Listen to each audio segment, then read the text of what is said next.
kayo? Natanggap niyo na ba ang balikbayan box, ha? Oo, te. Ang saya nga ng mga pamangkin mo eh. Lahat ng sapatos ay kasa sa kanila. Mabuti naman kung ganon. Ate, yung anak ko palang si Ashley malapit ng birthday. Nagre-request ng bagong iPhone eh. Hindi na ba ayos yung huling binigay ko sa kanya? Nung nakaraang taon pa yun, te. Baka ako na lang magtyaga dun. Kailan ba ang birthday niya? Nakalimutan ko na kasi eh. Sa 1 linggo na. Sa 1 linggo na lang ako magpapadala ng pambili ng iPhone ni Ashley, ha? Siya nga pala, ate. Meron pinapasabi sa'yo si Kuya Ted. Kung pwede daw padala mo rin yung panganay niyang anak ng pandown sa motor. May trabaho na kasi. Gagawin niyang service. Siya lang daw maghuhulog buwan-buwan. Bakit kailangan pang padaanin sa'yo? Pwede naman silang dumiretso sa akin, ha? Nahihiya lang sila magsabi sa'yo. Dahil nakakarami na rin sila ng hingi sa'yo eh. Naku, nahiya pa talaga sila. Pwede ko ba kayong tanggihan? Sabihin mo na lang na isasabay ko na sa ipapadala ko sa yung pambili ng cellphone ni Ashley. Salamat Ang bait mo talaga. Pinaka-the best na ate ka talaga sa buong mundo. Nambola ka pa. Wala na ba kayo ipagbibilin? Wala na ate. Tatawag na lang ako sa'yo kapag merong hihingi ng mga pamangkin mo. Teka. Gusto ko pa kasing makausap isa-isa ang mga pamangkin ko eh. Pwede ba? Tsaka na te, busy sila eh. Ako din pala meron pang gagawin. Tsaka na lang din tayo mag-usap ha. Teka lang Ronald. Binabaan na agad ako. Ay, hindi man lang naalala na kaarawan ko ngayon. Halos 30 taon na akong pabalik-balik dito sa Kuwait bilang OFW. Wala akong sariling pamilya dahil bilang panganay. Ginampanan ko na ang obligasyon ng aking mga magulang sa mga kapatid ko. Maaga kasi kaming naulila nang sabay mamatay sina tatay at nanay sa isang karambola sa highway. Happy birthday po, Manny Chona! Salamat Iha. Mabuti ka pa naalala ang birthday ko. Hindi po ba kayo binati ng mga kapatid at pamangkin ninyo? Busy kasi sila kaya nakalimutan na. Grabe naman na hindi nila naalala. Samantalang sila, kabisado ninyo ang mga birthday nila. Hanggang mamayang hating gabi pa naman ang birthday ko eh. Baka maalala rin nila akong batiin. Alam na po ba nila na uuwi na kayo? Hindi ko sinabi. Dahil balak ko silang sorpresahin. Sa totoo lang po nalulungkot ako na uuwi na kayo sa atin.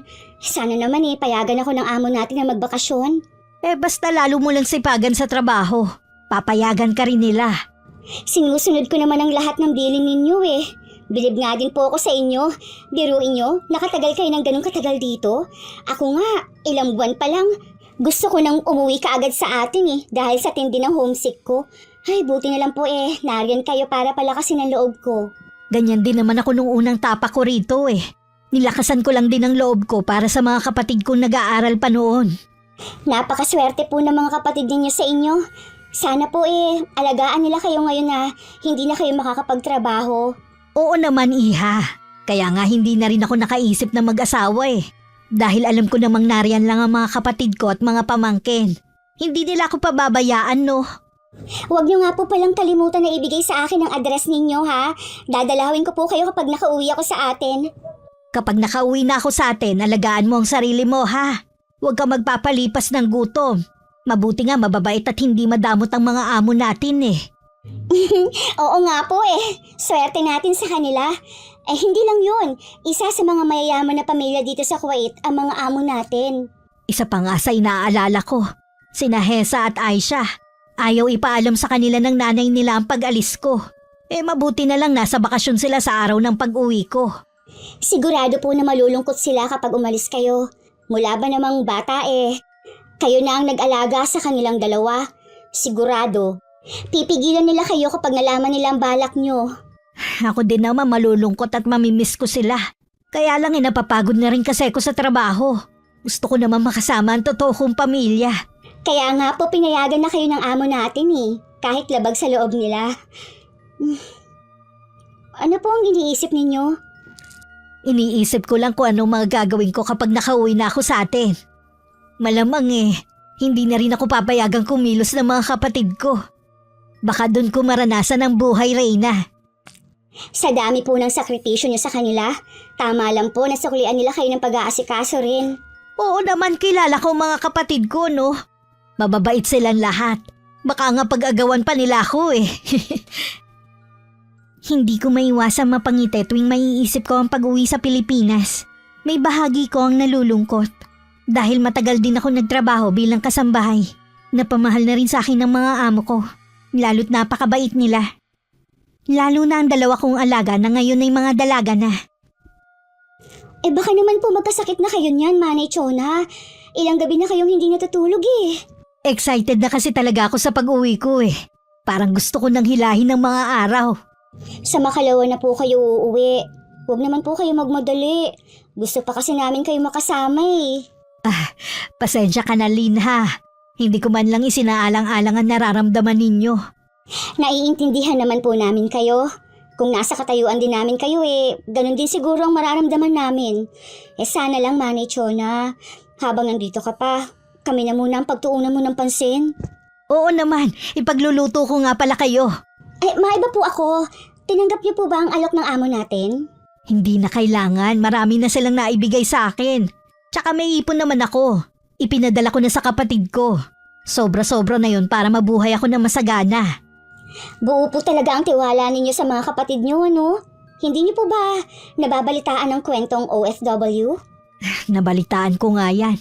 Nakakaawa din sila pero naniniwala din kasi ako na baka may dahilan yung mga kaanak para pabayaan sila. Baka naman hindi sila naging mabuti sa kanila. Ang mga kapatid ko naman hindi nila gagawin yun sa akin. Sa bagay nga po, kayo po ang mas higit na nakakakilala sa kanila. Tsaka, iba-iba naman po ang kapalaran ng tao eh. Kaya kung ako sa inyo, Manay Chona, tanggapin niyo na ang alok ng ating amo.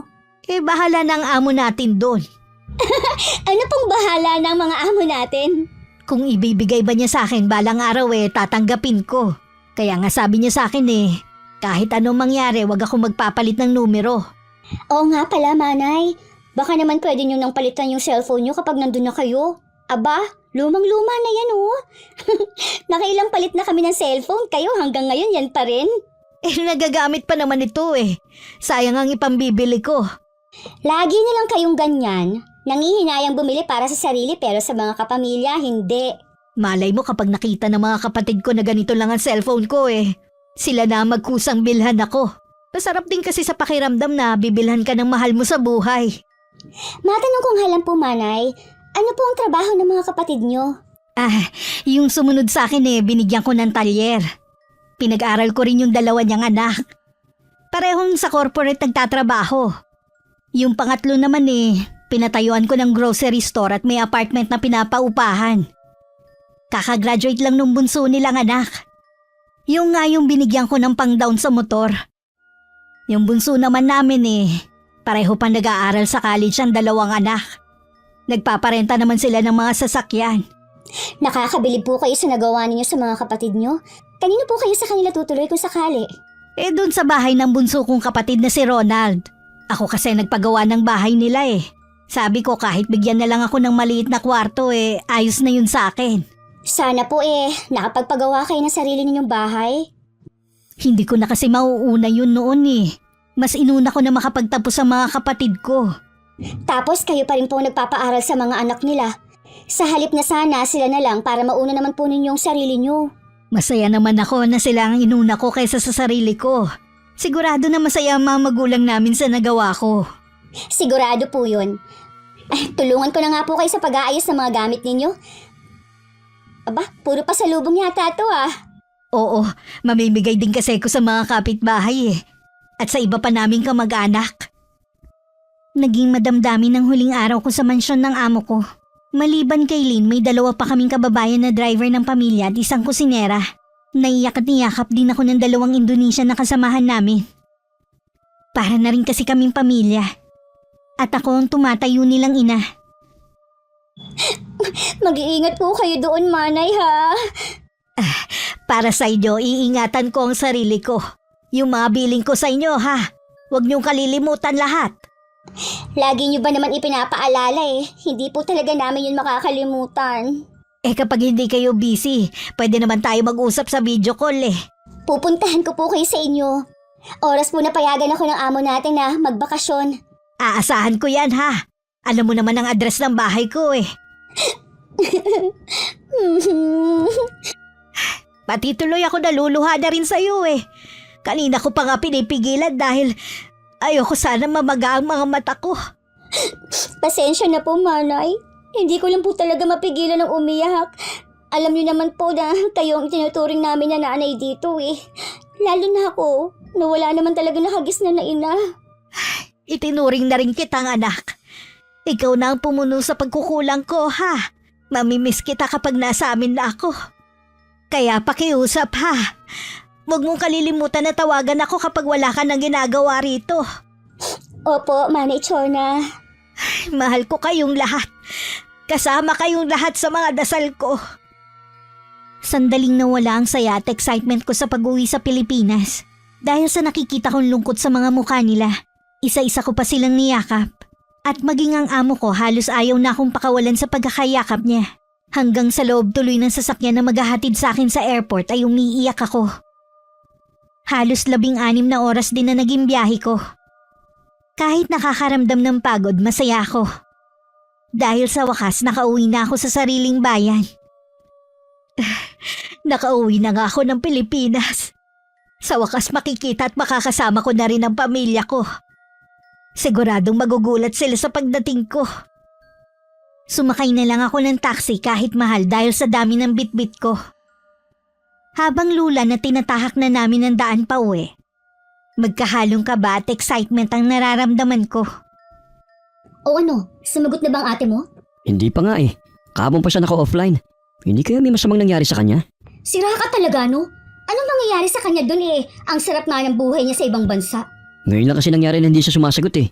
Dati naman kahit nagtatrabaho siya, naka-online pa rin siya. Hindi naman kasi mahigpit ang amo niya eh. Baka naman isinama ng amo sa biyahe tapos walang signal sa pinuntahan nila.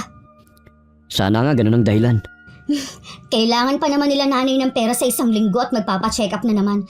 Sigurado, meron na namang irereseta ang gamot ng mga doktor. Bakit kasi kailangan mo pang iaasa kay ate ang pampacheck up ng nanay mo? May pera ka naman dyan, di ba? May pinaglalaanan ako ng pera ko dito. Tsaka, marami namang pera ang ate mo eh. Barya lang yun sa kanya, no? Kahit na. Hindi naman sila obligasyon ng ate ko eh. Nahinto naman sa pag-uusap ang mag-asawa nang huminto ang taxi na sinasakyan ko sa tapat ng gate ng bahay. Nagkatinginan pa ang kapatid ko at ang asawa niya bago natataranta na sinalubong ako. Hindi rin sila magkandaugaga sa pagbuhat ng mga dala kong maleta. Kumusta na kayo? Parang gulat na gulat pa rin kayo ah. Hindi kasi kami makapaniwala na nandito ka na. Oo nga ate. Hindi ka man lang nagpasabi. Hindi ka tuloy namin napaghandaan. Sinadya ko talagang hindi sabihin. Gusto ko kasi kayong sorpresahin eh. Ang mga pamangkin ko. Nasa eskwelahan pa sila. Mamaya pang hapon ang uwi nila. Ay, ang sarap sa pakiramdam na nakauwi na rin ako dito sa atin. Iba talaga kapag nasa sarili kang bayan. Sigurado, mas masarap ang buhay ninyo sa ibang bansa. Nakikita naman namin ang mga post ninyo sa Facebook eh. Kung saan-saan na pala kayo nakakarating. Isinasama lang ako ng mga amo ko. Kung ako lang mas gusto kong maiwan sa bahay at maglinis. Mas nakakapagod kasi na sumama sa mga biyahe nila eh.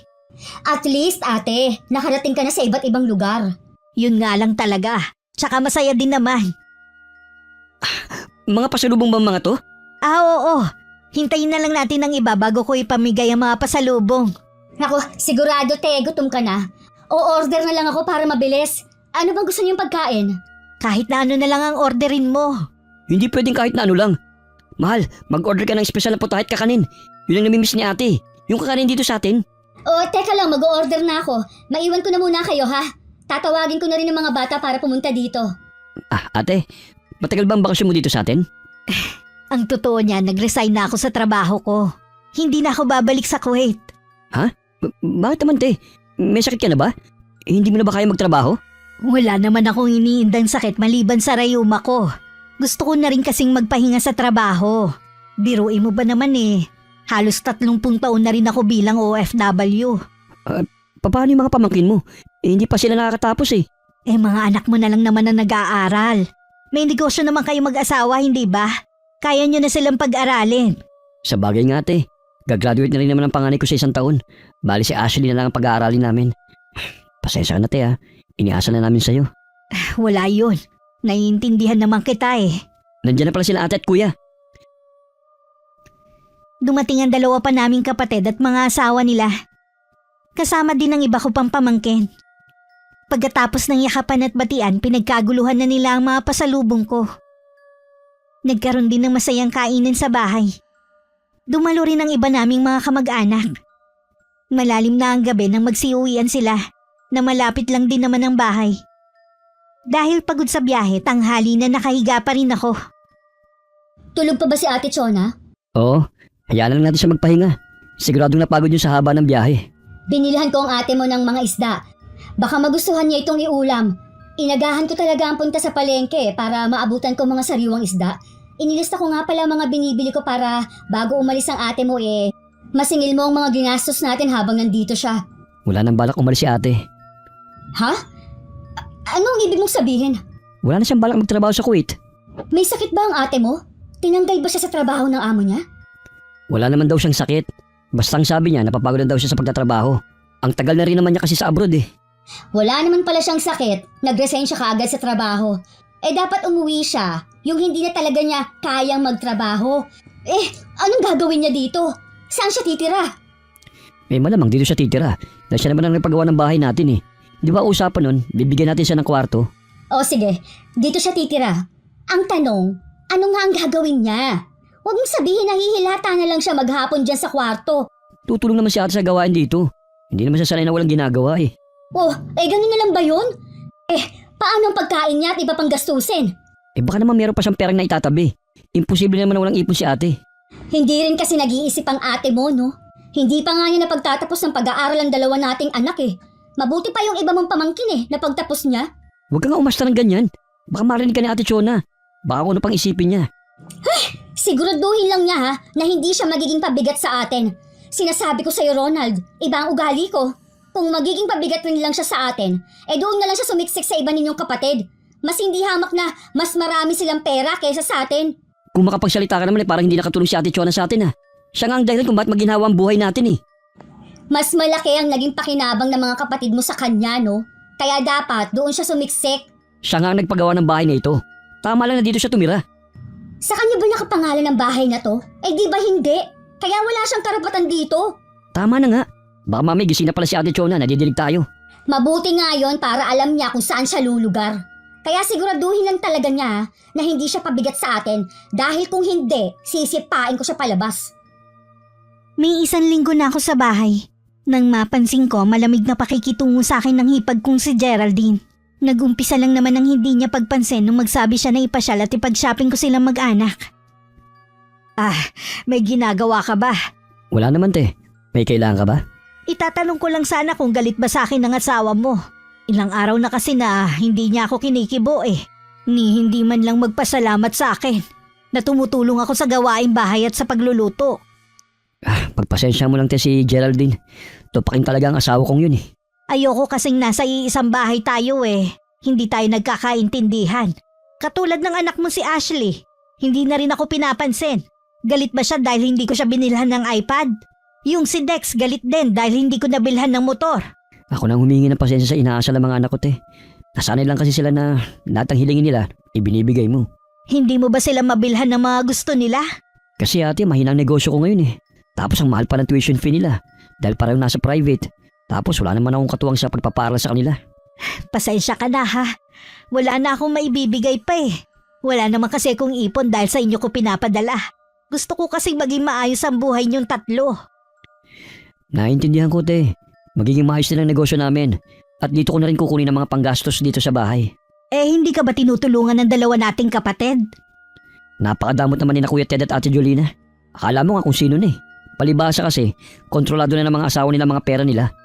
Hindi ganyan ang inaasahan ko.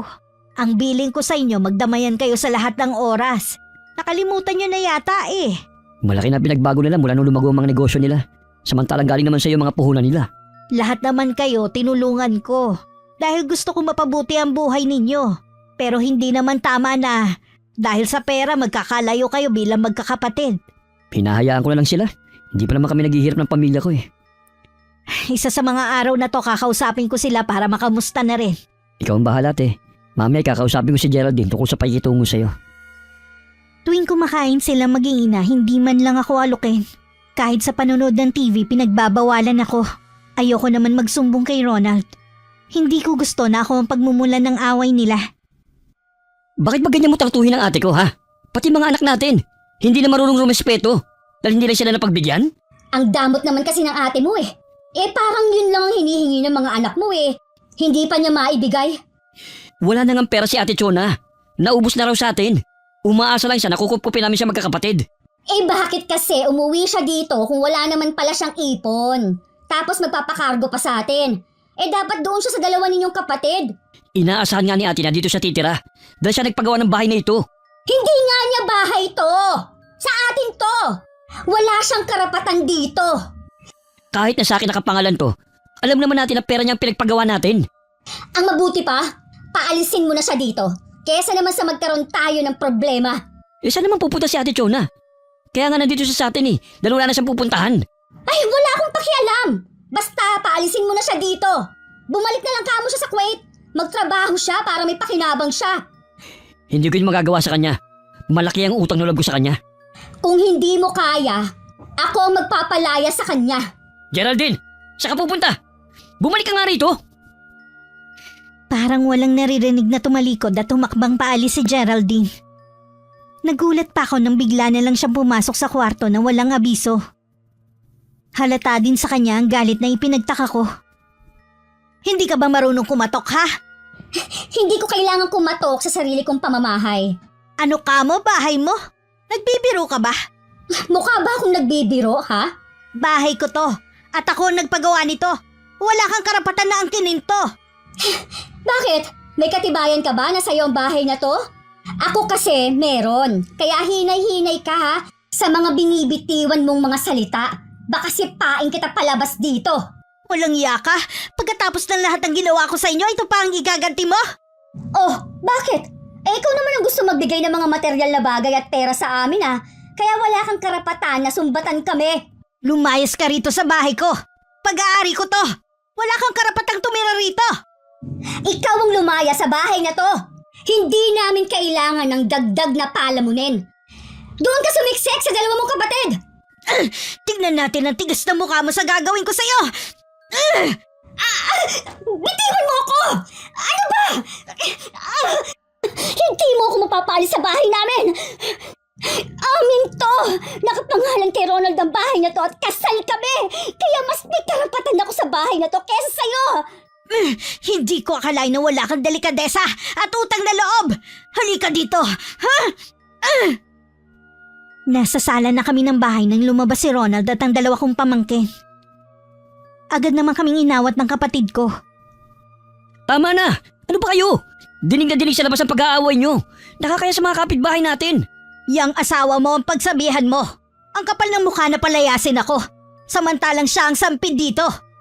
Ikaw ang sampid dito. Pag-aari namin ang bahay na to. Kahit anong gawin mo, hindi mapapasa iyo ang bahay na to. Saan ka ba kumukuha ng kapal ng mukha ha? Hindi ko alam kung ano nagustuhan sa'yo ni Ronald eh. Napakasama ng ugali mo. Labas ka na kung anong nagustuhan sa akin ni Ronald. At least ako may pamilyang matatawag. Ikaw, tatandang mag-isa. Oo nga pala, matanda ka na nga pala. Kaya pinagsisiksikan mo ang sarili mo sa amin. Natatakot kang mamatay mag-isa, kaya di bali na maging pabigat ka sa amin. Masyado kang makasarili. Bastos ka! Walang modo! Dapat sa'yo pinadudugo ang bibig! Walang hiya ka? Bitiwan niyo ako! Kakalbuhin ko matandang yan! Tama na sabi! Ilayo nyo na muna dito ang mami nyo. Sumama ka na muna sa mga anak mo, Geraldine. Palayasin mo na yung kapatid mo dito! Ikaw na matanda ka, hindi pa tayo tapos! Sinundan ko pa ng matalim na tingin ng hipag ko. Habang hinihila ng magkapatid papasok ng kwarto nila. Nang balingan ko si Ronald para sitahin sa inasal ng asawa niya, agad niya akong pinahinto sa pagsasalita. Dahil sa nangyari, hindi na kayo pwede magsama sa isang bubong ni Geraldine. Hindi na talaga. Nakita mo naman ang ginawa sa akin ng asawa mo. Walang utang na loob. Saan mo ba napulot ang babaeng yun? Parang ka na lang ugali. Mas mabuti na doon ka muna kina Kuya Ted o Ate Jolina. Mas di hamak naman na mas malaki ang bahay nila kaysa sa amin. Tsaka, mas marami silang pera dahil magandang takbo ng negosyo nila kumpara sa negosyo namin. Ha? Ronald? Pinapaalis mo ko sa sarili kong pamamahay? Ate, nasa pangalan kong bahay na ito. Wala kang karapatan. Kung dahil sa'yo magkakagulo kami, mabuti pang doon ko na lang makitira kina Kuya Ted at Ate Jolina. Hindi ka nila tatanggihan dahil ikaw naman ang nagpaaral sa mga anak nila hanggang makatapos. Hindi ako tumutulno nang sabihin mo na sa'yo mo ipapangalan ng bahay na to. Dahil may tiwala ako sa'yo na hindi mo to aangkinin. Bakit ngayon ako pa ang nawalan ng karapatan? Pasensya ka na ate. Pero kailangan kong piliin ang pamilya ko. Ihatid na kita kay Kuya Ted. At ako na rin ang bahala magpaliwanag. Bakit, Ronald? Bakit? May kasalanan ka rin naman te. Hindi ka muna nag-ipon bago ka umuwi. O di kaya nagtrabaho ka muna, total kaya mo pa naman eh. Kaya lang naman ako umuwi na dahil gusto ko kayong makasama habang malakas pa ako. Pagkatapos ng mga sakripisyo ko sa'yo, ito lang pala ang mapapala ko. Ayusin mo na mga gamit mo te. Ihatid na kita kay Ate Jolina. Hindi na ba talaga magbabago ang isip mo, ha? Mahirap din sa akin ang desisyon na ito. Pero wala kasi akong pagpipilian. Aayusin ko lang ang mga damit ko. Gusto ko pa sanang magmatigas, pero nakita ko ang determinasyon sa mukha ng kapatid ko. Awang-awa man ako sa sarili. Nagkaroon naman ako ng pag-asa na ako ang kakampihan ni Jolina. Pero ganun na lang ang pagkabigla ko. Dahil tumanggi siya na doon ako tumira. Ang katwiran niya ayaw daw ng asawa na merong ibang tao sa bahay nila. Ganun din ang katwiran ni Ted. Pakiramdam ko para akong bagay na pinagpapasapasahan nila. Bakit kasama mo pa rin siya? Akala ko ba dadalhin mo siya kina Kuya Ted at Ate Jolina? Ayaw nilang tanggapin si ate. Ang dami nilang dahilan. Keso ayaw daw ng asawa ni Ate Jolina na may ibang tao sa bahay nila. Si Kuya Ted, ganun din ang dahilan. Keso wala ng kwarto para kay ate. Alam nila na hindi maganda ang takbo ng negosyo natin. Sa atin pa talaga isisiksik ang kapatid nyo? Bakit mahirap kayong kupkupin ako? Dahil ba sa wala na kayong pakinabang sa akin? Dahil wala na akong maibigay, ha? Maling nga yata na bumalik ako rito. Akala ko sabik din kayong makita at makasama ako. Nagkamali pala ako. Ngayon mo lang naisip kung kailan nandito ka na. Mabuti pa te, magpahinga ka muna. Saan mo siya ba tutulugin? Sa kwarto niya dati? Hindi na siya pwede dito sa loob ng bahay natin. Saan mo naman balak patulugin si ate ha? Doon siya sa bodega, sa likod ng bahay. Pero... Huwag ka nang tumutol. Dahil kung hindi, sa kalye siya matutulog. Huwag na niyang ipaglaban ang bahay na to dahil wala siyang magiging laban sa atin. Tandaan mo, Geraldine. Lahat ng masamang ginawa mo babalik sa'yo ng doble. Huwag ka nang manakot pa. Pasalamat ka nga At tinanggap ka pa rin namin sa bahay na to. Kung inihintay mong magpasalamat ako sa'yo dahil sa pagpayag mong patirahin ako sa sarili kong pamamahay, hindi ko gagawin yon. Hindi ko nahihintayin ang pasasalamat mo. Pero bilang kapalit ng pagtira mo dito sa bahay namin, pagsisilbihan mo kami. Ikaw ang maglalaba at maglilinis dito. Tutal yan naman ang trabaho mo sa Kuwait Sobra naman yata yan. Anong sobra? Tama lang naman. Wala naman siya inaakit ng pera dito Aba, hindi biro na magdagdag ng palamunin dito sa bahay Hindi na makataong gusto mong gawin sa kapatid ko Sige, gagawin ko na lang kung anong gusto ng asawa mo. Huwag na huwag kang magsusumbong kahit kanino sa nangyayari sa'yo dito. Dahil pulis ang kapatid ko. Pwedeng-pwede kitang ipadampot na lang basta sa kanya. Si Ronald na nagdala ng mga gamit ko. At hinatid na niya ako sa sinasabi ng asawa na bodega sa likod ng bahay. Maliit lang yon at may papag. Nanliit ako bigla sa mga nararanasan ko. Bigla ko tuloy naalala ang buhay ko sa Kuwait. Kahit hindi ko kadugo ang mga kasama ko, parang pamilya ang turingan namin. Ate, pasensya ka na Sumunod ka na lang kay Geraldine. Iba kasi ang ugali ng kapatid niyang pulis baka kung ano pang gawin niya sa'yo. Kaya pala ganun ang ugali ng asawa mo Malakas ang kinakapitan niya. Magiging komportable ka naman dito kahit maliit. Lagi ko itong nililinis para hindi pa mahaya ng ahas at mga daga. Bigla ko naalalang sinabi sa akin ng kasamahan ko sa trabaho. Tama siya sa lahat ng mga sinabi niya. Pero hindi ako naniwala sa kanya. Tungkol saan? Tungkol sa mga OFW. Na pagkatapos magsakripisyo alang-alang sa pamilya, iiwan din pala kapag wala ng pakinabang. Hindi mo kami pwedeng sumbatan dahil kinupkup ka pa rin namin. Dapat sina Kuya Ted at Ate Jolina ang sumbatan mo. Para saan pa? Hayaan ko na lang na usigin kayo ng konsensya ninyo. Hindi ka naman namin pinilit na gampanan ng papel ang mga magulang natin Ikaw naman ang nagkusa na pag-aralin kami at isakripisyo ang sariling kaligayahan. Ginawa ko lang yon dahil mahal ko kayo. Di bali nang wala akong marating sa buhay. Basta makapagtapos kayo at mabigyan ko ng magandang buhay. Ibig bang sabihin ako lang ang nagmamahal sa inyo? At wala kayong pagmamahal ni Katiting sa akin? Mahal ka rin namin. Pero sana maintindihan mo na may kanya-kanya na kaming pamilya. Kaya hindi ka namin pwedeng i-priority. Bumalik ka na sa bahay nyo. Baka hinihintay ka na ng asawa mo. Kung kaya mo pa naman magtrabaho, mag-apply ka ng kasambahay para may sarili kang pera. Kesa naman nandito ka lang. Sigurado mamaltratuhin ka lang ng asawa ko. Ganun ka ba kahina para hayaan lang na gawin yun sa akin ng asawa mo? Hindi sa lahat ng oras lagi ako nandito sa bahay. Hindi ka naman niya sasaktan sa harapan ko. Pero paano nga kapag wala ako? Ayos na sa akin ang ganito. Ang mahalaga lang naman sa akin nakikita kita at nakakasama. Sa inyong tatlo, ikaw ang pinakamalapit sa akin. Dahil bata ka pa noon at walang muwang nung mawala ang mga magulang natin. Nagpapasalamat ako sa pag-aarga mo sa akin mula nung bata ako. Sana lang huwag mo na lang laging binabanggit ang bagay na yan para konsensyahin kami. Huwag kang mag-alala. Huli ko na itong babanggitin sa'yo. Salamat naman kung ganun. Magpahinga ka na. Tsaka na lang tayo mag-usap. Nang mapag-isa tsaka ko lang ibinuhos ang luha na kanina ko pa pinipigilan.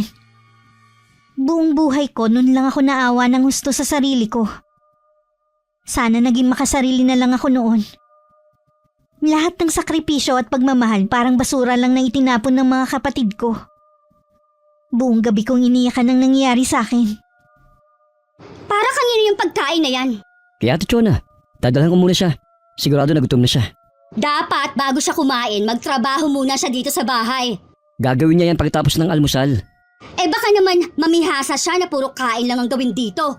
Kagaya na namihasa tayo sa mga padala niya. Nakalimutan mo na ba? Nakinabang ka naman ah. Lahat tayo nakinabang pero bakit tayo lang ang dapat kumupkup dun sa kapatid mo? Hingan mo dapat ng panggastos ang ate at kuya mo? O di kaya magtrabaho siya. Malakas pa naman siya. Sinabihan ko naman siya na magtrabaho para may sarili siyang pera. Magtatanong-tanong ko sa mga kakilala kung saan siya pwedeng pumasok kahit kasambahay. Sa malayo siya dapat mamasukan, hindi dito sa lugar natin o sa malapit lang. Baka mamaya kasi, magkwento siya na inaapi natin. Sisiraan pa tayo ng kapatid mo eh. Usapin ko rin ulit ang mga kapatid namin. Baka may alam silang trabaho. At yung ang sinasabi mo na panggastos. Mabuti naman sumang-ayon ka. Ang laki-laki ng gastos natin sa dalawa nating anak ano. Puro sa tuition fee na nga lang napupunta ang kita natin eh. Sayang nga lang at umuwi na agad kasi ang ate mo. Yan ang kinakagalit mo kay Ate Chona? Wala nang susuporta sa mga anak natin sa pag-aaral?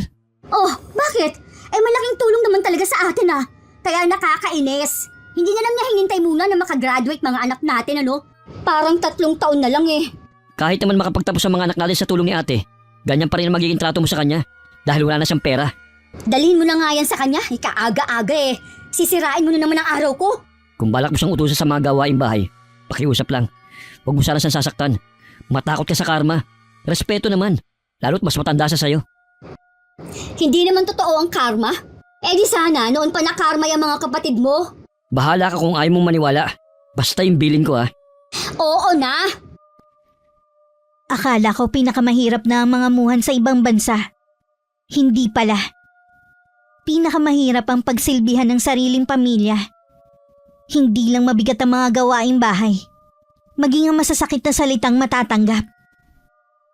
Hoy, isama mo nga ito sa mga nilalabahan mo. Kailangan matuyo yan ha. Gagamitin niya ni Ashley bukas. Pwede bang kumain muna ako? Kanina pa kasi ako nagugutom eh. Pasado 3:00 na, wala pa akong tanghalian. Hindi ka pa nga nakakatapos eh. Gusto mo na agad kumain.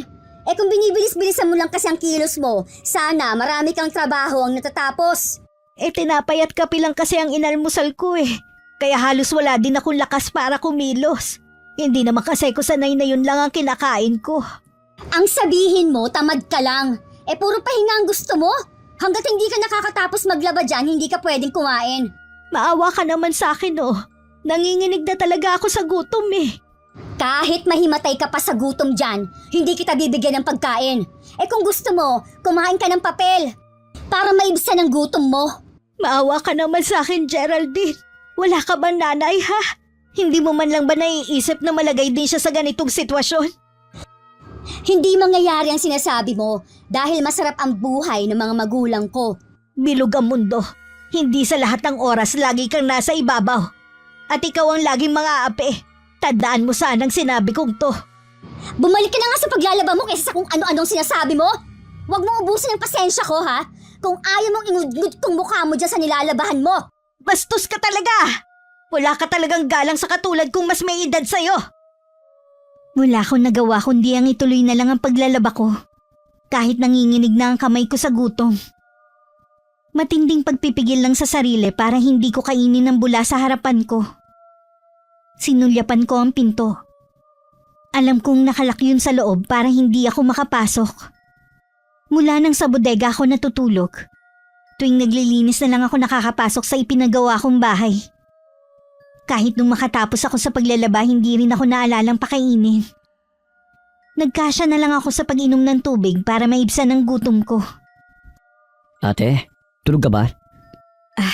Ikaw pala, pasok ka. Nagpapahinga lang ako. Katatapos ko lang kasi maglaba eh. Kararating mo lang ba? Oo, dinalahan kita ng pagkain. Salamat naman dinalhan mo ko. Kanina pa kasi ko hindi kumakain eh. Pwede ko na bang kainin? Oo naman te, may pagkain naman sa bahay eh. Ba't hindi ka kumukuha dun? Bawal kasi kung pumasok sa loob ng bahay niyo eh. Lagi rin nakalak ang pinto. Sana naman eh. Kahit sa pagkain, wag niyo naman akong pagdamutan. Sa akin naman lahat ng trabaho eh. Hindi ko talaga kayang nalilipasan ng gutom. Huwag ka mag-alala te, sasabihan ko si Geraldine. Siya nga pala, kinausap ko si na Kuya Ted at Ate Jolina. Ano ang napag-usapan ninyong magkakapatid? Tungkol ba sa akin? Oo, nakiusap kasi ako sa kanila na kupkupin ka rin nila kahit ilang buwan lang sana. Pero ang titigas ng mga muka. Ganon din ang gusto nila. Magtrabaho ka na lang muna dahil kaya mo pa naman daw. Ay ang problema, ayaw naman nila akong tulungan na hanapan ka ng trabaho. Ano ba ang dahilan nila? Bakit ayaw nila akong patuluyin sa bahay nila? Nag-aalala kasi sila na kaya ka umuwi dahil may iniinda ka ng sakit at baka magpapaalaga ka lang sa kanila. Pare-pareho pala kayo ng dahilan ng mga kapatid natin. Kaya pala bigla nila akong iniwasan nang sabihin ko na hindi na ako babalik sa abroad para magtrabaho. Tapos na ang tungkulin ko kaya wala na akong silbi sa kanila. Kaya nga hinahanap kita ng trabaho para kahit papano kumita ka. Kaya lang kapag nalaman nila ang edad mo, umayaw sila. Mas gusto raw nila yung medyo bata pa. Mahirap talaga maghanap ng trabaho dito sa atin. Mga bata nga nahihirapan. Ako pa kaya. Sana lang mahanapan mo pa rin ako. Huwag ka mag-alala. Makakahanap din tayo. Sa ngayon pagtsaga ka muna rito sa amin. Huwag mo na lang pansin ang pagsusungit ni Geraldine. Kung sa tingin nyo pabigat ako, huwag nyo na akong alalahanin pa. Ayos lang ako kahit saan ako mapadpad. Kung iniisip mo natin umalis dito sa bahay, mas bibigyan mo na kami ng mas malaking problema. Kaya dumito ka na lang. Wala ka namang iba mapupuntahan baka marating pa sa iba nating kamag-anak na pinababayaan ka namin. Isipin mo naman sana ang mga sasabihin ng mga tao sa amin. Mula nun puro na lang sarili ninyong iniisip nyo. Huwag kang mag-alala. Hindi ko kayo bibigyan ng problema. Maiwan na kita te ha. Bukas ng umaga, ako magdadala ng almusal mo para makakain ka ng gusto.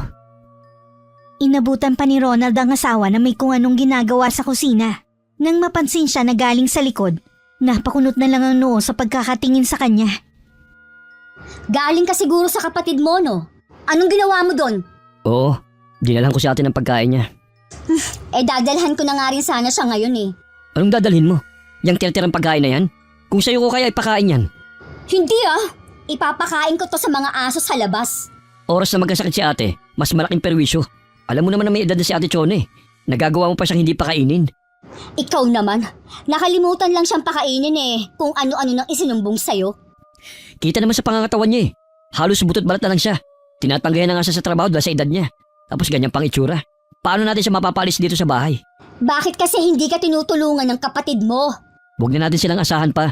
Tamang sinabi nila. Hindi pwede naman malagi dito si ate. Dahil oras na abutan siya ng pagkakasakit dito, cargo natin siya. Lalo tayo mapapagastos.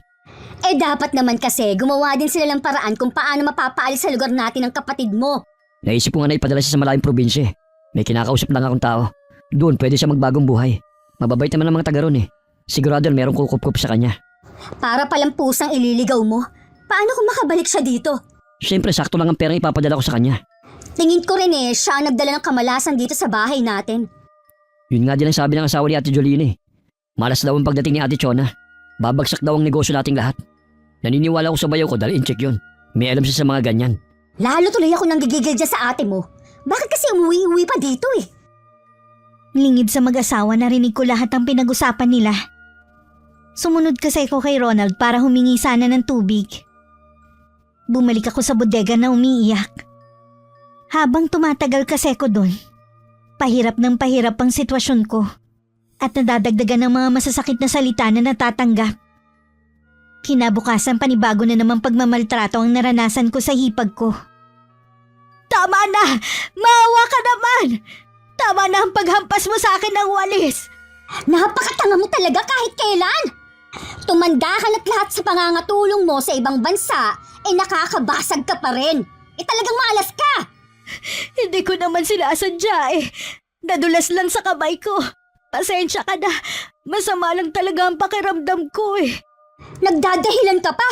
Ang sabihin mo, tanga ka! Alam mo bang mahal yan? Anong babayad mo dyan, ha? Hindi ka na nga nakakatulong, perwisyo ka pa!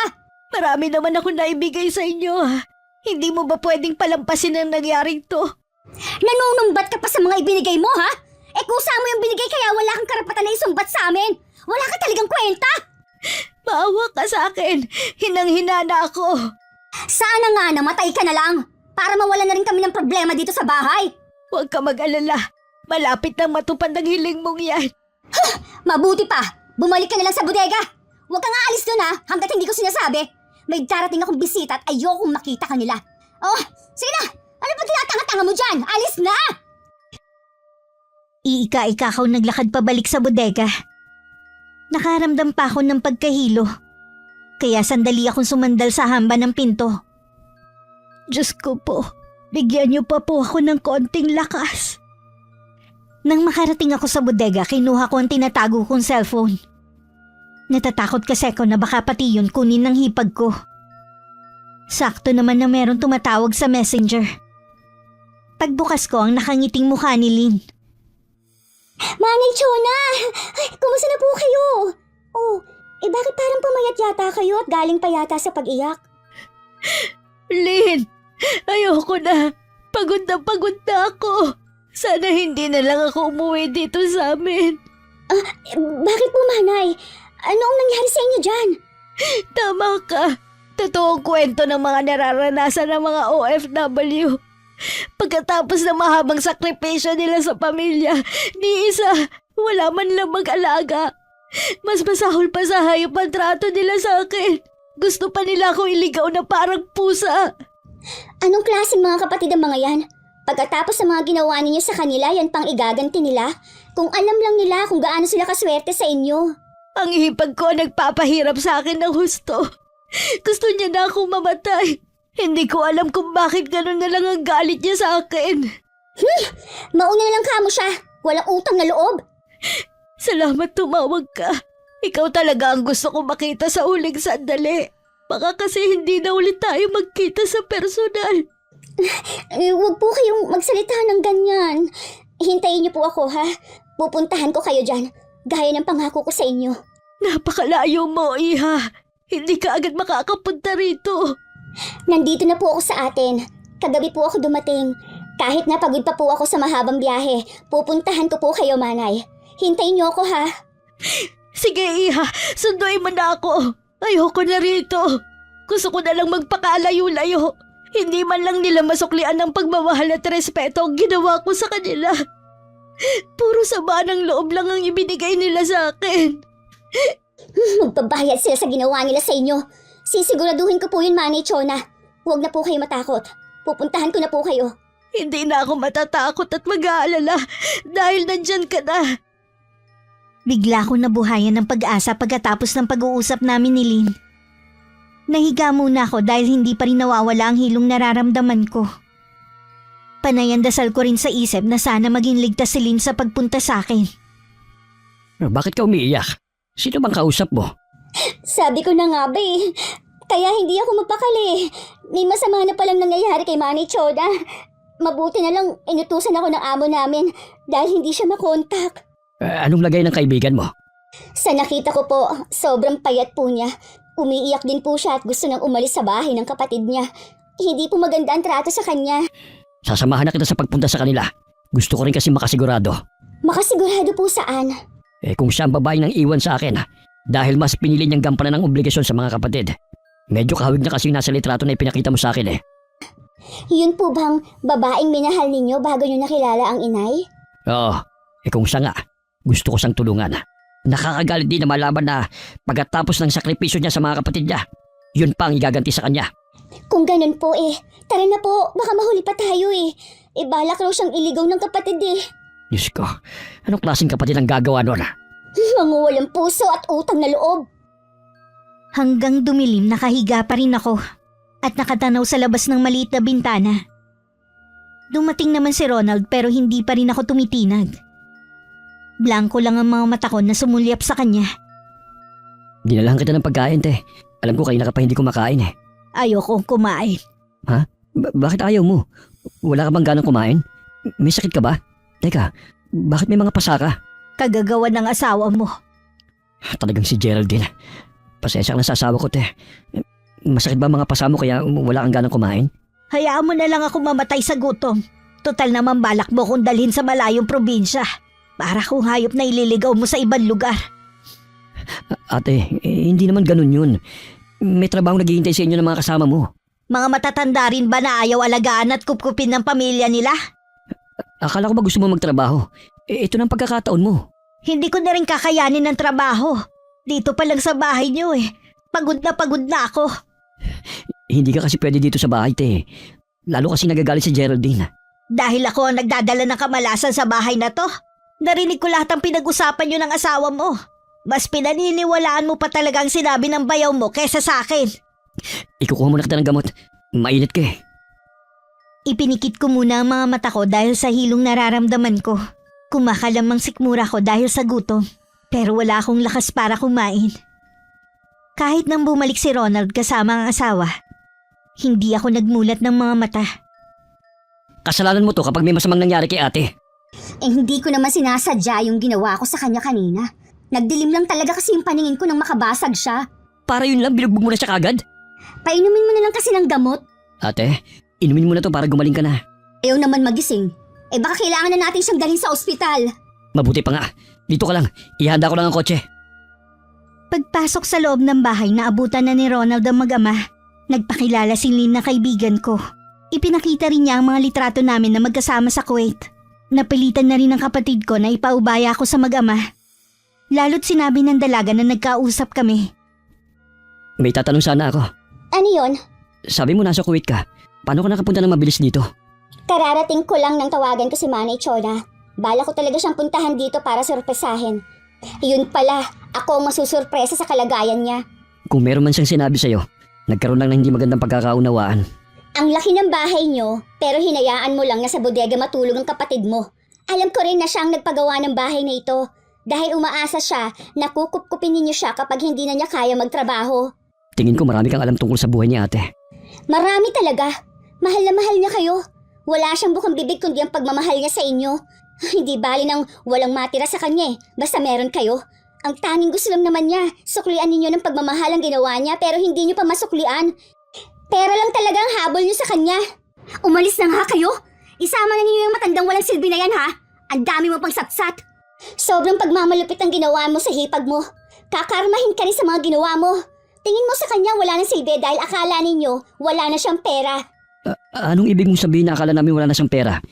Di ba wala naman talaga? Wala na nga talaga dahil kayo ang umubos. Dahil sa kabaitan at kabutihan ni Manay Chona, binigyan siya ng malaking halaga ng amo namin. Kahit hindi na siya nagtatrabaho, mabubuhay siya ng marangya. Totoo ba yan? Kaya nga ako biglang umuwi dahil na rin sa utos ng amo namin. Hindi niya kasi makontak si Manay Chona, kaya labis siya nag-aalala. Ronald, si Ate Chona. Kailangan na namin umalis. Huwag kayong mag-alala, hindi ko pababayaan si Manay Chona. Teka, saan nyo dadali ng kapatid ko? Kailangan ko malaman. Dadalhin namin siya sa ospital para malaman kung lagnat lang ba ang sakit niya. Sasama ako. Sumunod ka na lang, hindi ka namin maaaring pasakayin sa dala namin sasakyan. Sumama nga hanggang sa ospital si Ronald. Pero hindi ko siya pinalapit sa akin. Hindi ko rin maalis ang tingin ko sa matandang lalaking kasama ni Lynn. Pamilyar kasi siya sa akin. Ricardo, ikaw nga. Ako nga. Akala ko hindi mo na ako makikilala. Hindi kita makakalimutan kahit gaano pa katagal. Kumusta ka na? Ayos lang. Ako nga ang dapat mangamusta sa'yo eh. Kita mo naman ang naging kalagayan ko ngayon. Nagulat nga ako dahil ang layo ng itsura mo ngayon sa mga litrato na ipinapadala mo sa akin, Lynn. Noon pa naghihinala na ako na kilala kita. Kaya nang sabihin ng anak ko na pupuntahan ka niya, hindi na ako nag-atubili na sumama. Anak mo pala si Lynn. Napakabait at malambing na bata. Wala na nga siyang bukang bibig kundi ikaw. Salamat nga pala sa pagdadala niyo sa akin dito sa ospital. Akala ko talaga hindi na ako tatagal. Hindi yun pahihintulutan ng Panginoon. Balak mo bang magsampa ng kaso? Hindi na. Mas gusto ko na lang lumayo at mamuhay na hindi sa kanila umaasa. Nagpapasalamat na lang ako na nangyari to para makilala ko ang pamilya ko. Kaya ka pinagpala dahil napakabuti mong tao. Hintayin mo si Lynn ang magsabi sa'yo. Siguro maganda ang sasabihin ni Lynn. Nakangiti ka kasi eh. Maganda talaga dahil makakatulong yun sa pagbabagong buhay mo. Ganun ba? Nasaan ba si Lynn? Nasa labas lang siya at may inaasikaso. Papasok na rin yung mamaya. Nang mga sandaling yun, kausap ni Lynn ang kapatid ko sa labas ng kwarto kung nasan ako. Nasa maayos na ang lagay ni Manay Chona. Pwede ka na umuwi. Gusto ko sana siyang makausap. Ayaw kanyang kausapin. Sinabi niya na tinatapos na niya ang koneksyon sa inyo. Sana naman respetuhin ninyo ang kagustuhan niya. Hindi maaaring gusto niya. Pamilya niya pa rin kami. Pamilya na kahit kailan, hindi siya trinato ng maayos. Ang asawa ko lang naman na nagmamaltrato sa kanya eh. Lagi ko namang sinasaway si Geraldine. Nagmamalasakit ka lang naman sa kanya ngayon dahil alam mong may pera na siya. Bakit pa ayaw mo kong palapitin sa kapatid ko ha? Kung ipipilit mo ang gusto mo, tatawag kami ng pulis. Kukumbinsihin din namin na magsampa ng kaso si Manay Chona. Hindi magagawa ni Ate Chona na sampahan kami ng kaso. Kilala ko siya. Hirap ng pinagdaanan niya sa inyo. Sa palagay mo, hindi pa niya yun maiisip para lang makaganti? Babalik ako kasama ang mga kapatid ko. Kami ang pamilya ni Ate Chona. Dapat sa amin siya, hindi sa inyo. Lumalabas talaga ang pagiging swapang ninyo pagdating sa pera, no? Wala ka ng pakialam pa. Basta babalik ako. Hindi mo pwedeng itago ang kapatid namin. Nang makauwi sa bahay, nadatnan ni Ronald ang dalawa naming kapatid at pamilya nila. Siguro sinabi na ni Geraldine ang lahat. Maging sila labis na nanghihinayang. Iisa lang ang kanilang pasya. Ang bawiin ako. Kung sobrang yaman ng amo ng kapatid mo, naku, siguradong malaking ibinigay sa kanya. Sa tagal ba naman niyang nanilbihan sa pamilyang yun? Sa tingin ko hindi na natin mababawi si Ate Chona. Wala na siyang tiwala sa atin. Subukan niyo lang na suyuin ng mga kapatid mo. Malay mo sumama, di ba? Kasalanan mo lahat to eh. Kung naging mabuti lang sana ang trato mo kay ate, hindi niya pipiliin na mag-amang yun. Huwag mo na akong sisihin pa, nangyari ni. Malay ba natin na magiging milyonarya ang kapatid mo? Baka alam din ni Ate Chona ang plano ng amo niya. Baka sinadya niyang huwag sabihin sa atin para subukan tayo. Imposible kasi na wala siyang ipon at inubos siya sa atin. Huwag na nating isipin pa yan. Ang importante, maibalik natin si Ate Chona dito. Hindi na lang sana ako nakinig sa bayaw ko. Buwisit talaga. Sana solo lang natin si ate. Pangako, kapag bumalik ang kapatid mo, magiging mabait na ako sa kanya. Kung babalik pa nga siya. Nang dumalaw ang mga kapatid ko sa ospital, hindi ko sila hinarap. Nagkagulo pa nga dahil sa pagpupumilit nilang makuha ako. Labis naman ako nagtataka sa nangyayari. Nang makalabas sa ospital, tumuloy kami sa bahay ng mag-ama. At doon pinagtapat ni Lynn ang lahat. Kaya pala pinag-aagawan na naman ako ng mga kapatid ko eh. Salamat at hindi niyo ako binigay sa kanila. Pagkatapos po ng mga ginawa nila, mahirap na po magtiwala. Maayos na rin naman ang mga buhay nila eh. Hindi na nila ako kailangan. Sa pagkakataong ito, sarili ko naman ang uunahin ko. Kung gusto niyo po, dito na po kayo sa amin tumira. Hayaan natin si Chona magpasa sa bagay na yan. Ayokong isipin mo na baka interesado rin kami sa pera mo. Kahit kailan hindi ko yun iniisip. Kayo ang nagligtas sa buhay ko. At kilala kita noon pa. Salamat at nagtitiwala ka sa amin. Ang gusto ko ay gumaling ka kaagad para maharap mo na ang bago mong buhay. Gusto ko po bago ako bumalik ng Kuwait magaling na kayo. Gusto ko po kasi kayong makasama sa pamamasyal bago ako umalis. Para sa inyo magpapagaling agad ako. Magpahinga na po muna kayo ha. Doon lang po muna kami sa labas ni tatay. Sigurado po makakatulog kayo kaagad dahil sa gamot na ininom ninyo. Nang maiwan ako mag-isa, ilang sandali lang inantok na nga ako. Hindi ko na rin namalayan ang pagsilip sa akin ni Lynn. Mahimbing na po natutulog si Manay Chona. Makakapagpahinga na rin siya. Hindi ko lubos maisip ang pinagdaanan niya sa kamay ng mga kapatid at hipag. Hindi po ako matatahimik hanggat hindi ko na ipaghihiganti si Manay. Alam ko ang naglalaro sa isip mo. Huwag mo nang ituloy yan. Ipaubayan na lang natin sa may kapalang lahat. Hindi rin magugustuhan ni Chona ang gagawin mo kung sakali. Sige na nga po. Lingid sa kaalaman namin, itinuloy pa rin ni Lynn ang plano niyang pagkulam sa hipag ko. Isang sakit ang binigay niya kay Geraldine. Nag-alay din siya ng dasal para malasin ang negosyo ng mga kapatid ko. Namana niya ang pangungulam sa yumaong lola niya. Bakit ka sumisigaw? Ronald, ang buhok ko, naglalagas.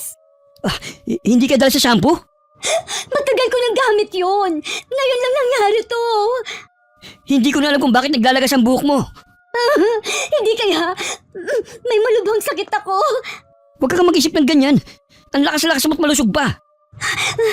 Magpatingin na kaya tayo sa doktor. Kesa naman sa nag-aalala ako. O sige, magbihis ka't hihintayin kita rito.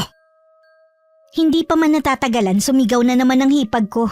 Kaya napatakbo na naman sa loob ng kwarto si Ronald. Bakit ka na naman sumisigaw? Naubos na lahat ng buhok ko. Kalbo na ako. Tingnan mo, ang daming tumutubo ng mga bukol. Ano bang nangyayari sa akin? Hindi ko rin kayang ipaliwanag kung ano yan. Magbihis ka na, pupunta tayo sa ospital. Natatakot ako. Pwede bang dyan ka lang? Oo, dito lang ako. Kahit ang mga doktor nahihirapan matukoy kung ano ang sakit ni Geraldine. Hanggang maubos ang lahat ng pera nilang mag-asawa. Hindi rin nila nalaman ang tunay na karamdaman ng hipag ko. Pasensya ka na ha, dahil sa sakit ko. Naubos ang pera natin. Pati itong bahay, mawawala pa sa atin. Kung nandito lang sana si Ate Chona, hindi niya tayo pababayaan. Sinubukan mo na bang lumapit sa mga kapatid mo? Oo, pero wala rin silang maitutulong. Pareho kasi silang minalas. Hindi nila alam kung bakit nalugi ang negosyo nila. Sunod-sunod din ang mga problema nila sa pera. Para bang isinumpa tayo. Karma siguro sa atin ito. Dahil sa ginawa natin kay Ate Chona. Dahil sa kanya, kaya tayo nagkaroon ng bahay at negosyo. Pero tinalikuran natin siya sa panahon na kailangan niya tayo. Naisip ko rin yan. Unti-unting binabawi sa atin ang lahat. Dahil naging malupit tayo sa kanya. Alam niyo na ba kung saan nakatira si Ate Chona? Sabi ni Kuya Ted, nasa bahay siya nung Ricardo. Sabi ni Kuya, nobyo daw yun ni Ate dati. Iniwan daw yun ng kapatid namin dahil kami ang pinili niya. Mas gusto niya magtrabaho para matustusan ang pangangailangan namin. May pagkakataon pala siya na maging masaya. Pero kayo pa rin talaga ang pinili niya. Alam mo bang hindi nakapagtapos si Ate? Pero kaming tatlo pinatapos niya. Katwiran niya, ayaw niya mabuli kami. Pero siya, hinayaan kong insultuhin mo sa harapan ko pa mismo. Patawarin mo ako sa mga nasabi ko sa kanya. Nagsisisi na ako sa lahat ng masamang nagawa ko sa kanya. Tama siya. Bilog ang mundo. Hindi sa lahat ng oras. Ako ang nasa ibabaw. Mag-iipon lang ako ng lakas ng loob. At hihingi ako ng kapatawaran sa mga nagawa ko sa kanya. Lumipat na lang sa mas maliit na apartment ang pamilya ni Ronald. Napilitan na rin magtrabaho ang mga anak para makatulong sa gastusin sa bahay at sa pagbili ng gamot ng kanilang ina. Totoo ba ang balita na nagpakamatay si Kuya Jack? Oo, nagpamatay nga ang bayaw ko kagabi. Bakit naman niya yun ginawa? Sabi ni Ate Jolina, ayaw daw na maghirap. Kawawa naman sina Ate Jolina. Hindi man lang nagpakatatag ang asawa. Maaari pa naman silang makabawi eh. Malaki rin ang utang nila. Sa kagustuhan ng may salbang negosyo, nangutang sila. Eh, laki pa rin ang kailangan nilang bayaran. Parang mababaliw na nga ang kapatid ko sa pag-iisip sa mga problema nila eh. Pera ang problema nating lahat. At isang tao lang ang pwedeng tumulong sa atin. Hindi ko pala nabanggit sa'yo. Sinubukang lumapit ni Ate Jolina sa kapatid namin. Pero tinanggan siya na tulungan. Ang sabi lang sa kanya ni Ate Chona, tapos lang obligasyon niya sa amin. Kung ganon, mapapahiya ka rin kapag lumapit ka. Hindi naman ako hihingi ng tulong eh, kundi hihingi ng kapatawaran. Kung kaya ko nga lang eh, sasama din ako. Kaya lang araw-araw na lang akong pinapahirapan ng karamdaman ko. Pakiramdam ko, may sariling buhay ang mga bukol ko sa ulo. Sinisip-sip nila lahat ng lakas ko. Tuwing tumitingin ako sa salamin, ang pangit ko na. Hindi na ako magtataka kung ipagpapalit mo na ako sa iba. Hindi ko magagawang ipagpalit ka. Kayo ng mga anak natin ang buhay ko. Wala akong planong dagdagan pa ang problema ko. Kung parusa man ito sa akin, matagal ko nang tinanggap. Naging masama naman talaga ako eh. Pero sana naman, kahit ganito ang itsura ko, makatulong man lang ako sa'yo. Kaya lang, nakaratay lang ako at alagain pa. Hindi ako magsasawa na alagaan ka. Kaya huwag kang susuko. Habang naghihirap ang mga kapatid ko, masaya naman ako sa piling ni Ricardo. Dati kontento lang ako sa buhay ko. Pero ngayon kontento at masaya. Nakabalik na rin si Lynn sa Kuwait. Tatapusin na lang daw niya ang 2 taon bago umuwi. Jonah, may bisita ka. Sino? Ronald? Kumusta ka na, Ate Jonah? Maayos na ang kalagayan ko. Galing din dito si Ted at Julina. Kung nandito ka para humingi ng tulong sa akin. Nandito ako para humingi ng kapatawaran sa mga nagawa kong kasalanan sa'yo. Humihingi rin ng kapatawaran si Geraldine sa'yo. Bakit hindi mismo ang asawa mo ang magsabi niyan? Gustuhin man niyang pumunta rito. Hindi ganun kadali eh. May sakit kasi ang asawa ko at nakahiga na lang siya. Anong sakit niya? Hindi pa rin malaman ng doktor eh. Sabi nga niya, karma na raw yun sa kanya. Pasensya ka na. Hindi kita pwedeng tulungan. Ate, hindi ako nagpunta rito para magpawat para tulungan mo. Kapatawaran mo lang, sapat na. Matagal ko na kayong napatawad. Kaya lang kailangan kong panindigan na lumayo sa inyo. Naiintindihan kita, ate. Masaya ko na makitang nasa maayos ka ng kalagayan. Naalis na ako. Inihintay na kasi ako ni Geraldine eh. Sa 3 mong kapatid, siya lang ang bukod tanging humingi lang ng kapatawaran. Sa kanilang 3 siya ang pinakamalapit sa akin dahil halos ako na nagpalaki sa kanya. Masakit sa akin na tikisin siya pero kailangan ko tong gawin eh. Yun na ang huling beses na nakita ko ang mga kapatid ko. Kahit hindi man kami nagkikita, lagi kong ipinagdadasal ang kaligtasan ng buo nilang pamilya. Humihingi rin ako ng kapatawaran sa Diyos kung bakit ko nagawang tikisin ng mga kapatid ko. Gusto ko lang matuto sila na wala ako sa tabi nila. Gusto ko ring sarili ko naman ang mahalin at talagaan ko. Wakas. Okay, shoutout po tayo. Shoutout kay Lydia Lopez na always present. Hello kay Trajano Lestojas na lagi ring nakikinig. Hello kay Rai Galedo. Hi kay Eva Bob 1420 from Pag-asa Banban Tarlac. Hello kay na Mary Ann Panganiban at sa anak niyang si Althea May Bautista na magpa-first birthday ngayong July 27 from Malvar, Batangas. Hi kay Del Kabusbusan from Quezon City. Shoutout sa Ampanya family from New Lucena, Iloilo. Hello kay na Frederick Cayube, Dario Pasha, Jasmine Garcia, Richard Lanzulela, Alan and Helen from Holo, Sulu. Hi kay Mary Ann Basira. Shoutout sa Borja family from Santo Tomas, Davao del Norte. Hi kay Angela Daphne Alejandro, kay Tito Rolando Alejandro, kay Tita Elvira Alejandro at hi din sa mga pinsan mong sina Aljun Alejandro at Ella Alejandro from Morong Rizal. Hello kay Leia Thomas from Nico Plastic. Hello kay Annalyn Pasamik from Singapore. Hi kay Insabian from Ifugao. Hi kay Ami Viray from Talim Island, Binangonan, Rizal. Hi kay na Jace, JC, Jason Ombao, ingat sa pagmamaneo from Janisa, Toledo. Hello sa asawa ni Sheila May Cajaro na si Kerich at sa magulang mo na taga Cavite. Salamat po sa pakikinig. Hello kay na Ate Auring, Ate Nef, Faye Ruth, Kuya Dennis J, Chef M ng Amira Boxes Handicraft. Hi kay na Imelda Cordova at kay Christine Joy Cordova. Salamat sa pakikinig. Shoutout sa inyo dyan sa Bahrain from Inday Bonnie. Hello kay na Arlene Torquisa at kay Gomer Carniaveral. Shoutout sa Padilla siblings from Pangasinan. Shoutout sa Sablad family kay na Ruben Ryan, Rosario, Rubener, Rabi Rain. Shoutout sa Likwanan family kay na Romolito, Rumalin, Sara Lucio, Reolanda Dingal at kay Nanay Fen. Hello din kina Jelay, Noemi, Isabon, Maika, Angelo, Batusay, Boris at Jean Ira. Maraming salamat sa inyo. Shoutout sa Santiago family from Nueva Ecija. Hi kay Januar Avestruz from Taytay, Rizal. Hello sa mga anak ni Jessica Sobremonte na sina Jessie, Sayan, Andrea Rose, AJ, Jason at sa bunso mong si Jefferson. Love kayong lahat ni Mama. Hi kay Emeline Napoles from Dalig, Balayan, Batangas. Shoutout kina Madam Marie, Claire, Alicia, Rosie, Racel, and kay Reyna. Salamat po sa pakikinig nyo.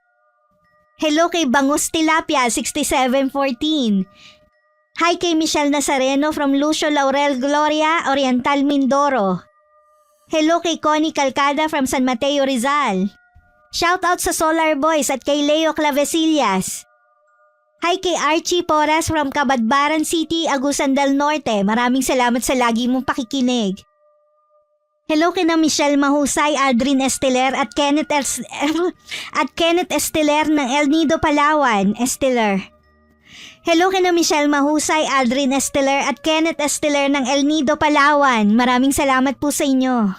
Hi kay Narshil Amdroa.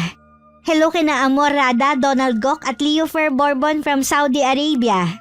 Hi po sa bago nating listener na si Marie Louie Candy Mesa.